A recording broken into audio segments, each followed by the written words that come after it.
बिस्मिल्लाहिर्रहमानिर्रहीम, अस्सलाम वालेकुम। उम्मीद करती हूँ आप सब लोग खैरियत से होंगे। तो सेहत चैनल में आप सबको वेलकम। मैं हूँ डॉक्टर सना सुलेमान। तो आज का हमारा टॉपिक है मुख्तलिफ एलर्जी और इसके लिए होम्योपैथिक इलाज। तो चलते हैं अपने टॉपिक की तरफ। अगर आपने हमारे चैनल को सब्सक्राइब नहीं किया तो अभी सब्सक्राइब कर लीजिए और बेल आइकन को प्रेस कर दीजिए। एलर्जी दुनिया की सबसे ज़्यादा कॉमन बीमारी है क्योंकि माहौलियाती आलूदगी ने हमारी आबो हवा पे मुज़िर असरात मुरतब किए हैं जो एलर्जी की सूरत में हमारे लिए नुकसान का सबब बनते हैं, जिनमें माहौल की आलूदगी, पानी, डस्ट, पॉलन, बैक्टीरिया और वायरस और तेज़ बू जैसी एलर्जी शामिल है। कुछ मादे हमारे अंदर सांस के ज़रिए जाते हैं और कुछ खुराक के ज़रिए। तो आइए बात करते हैं कुछ कॉमन एलर्जीज़ के बारे में और इनकी ट्रीटमेंट पर कि इस किस्म की एलर्जी से कैसे निपटा जाए। तो चलिए सबसे पहले हम बात करते हैं डस्ट एलर्जी के बारे में। ये एलर्जी की सबसे आम किस्म है और इसमें बहुत से लोग आसानी से मुब्तला हो जाते हैं। धूल में बहुत से ऐसे ज़रात होते हैं जिनको नेकेड आई से नहीं देखा जा सकता।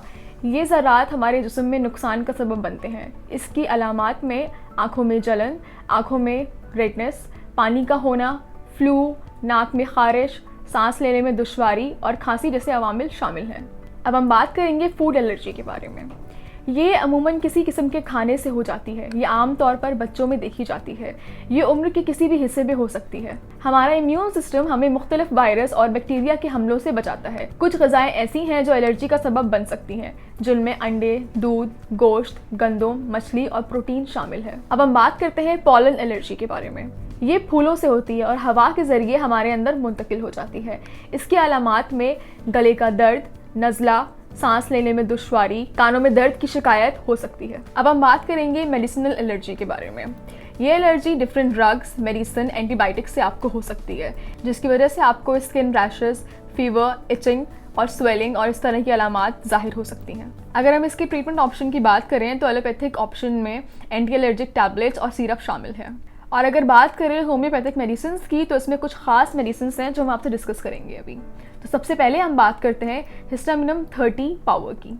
ये एस्मा, रैश, पॉलन एलर्जी के लिए बहुत मुफीद है। इसे दिन में 3 से 4 मरतबा 2-2 कतरे डायरेक्ट इस्तेमाल कर सकते हैं।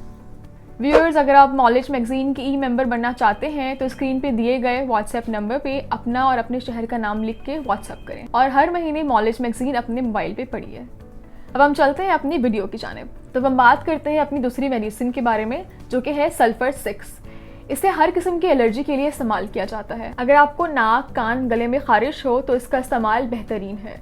अगर आप इसका इस्तेमाल रेगुलर करते हैं तो इससे आपकी एलर्जी जड़ से ख़त्म हो जाएगी। अब हम आखिरी मेडिसिन की बात करते हैं, जो कि है डलकमारा 200। ऐसे अफराद जिनको सीजन बदलते हुए एलर्जी का सामना करना पड़ता है, इनके लिए ये दवा बहुत मुफीद है। इसके अलावा रैश, रेडनेस, खारिश, आंखों से पानी आने में ये दवा बहुत मुफीद है। लेकिन किसी भी दवाई के इस्तेमाल से पहले अपने डॉक्टर से ज़रूर मशवरा करें। व्यूअर्स, मैं उम्मीद करती हूँ आपको आज की वीडियो ज़रूर अच्छी लगी होगी। हमें अपनी राय से ज़रूर कमेंट बॉक्स में आगाह कीजिएगा। अगली वीडियो तक के लिए अल्लाह हाफ़िज़।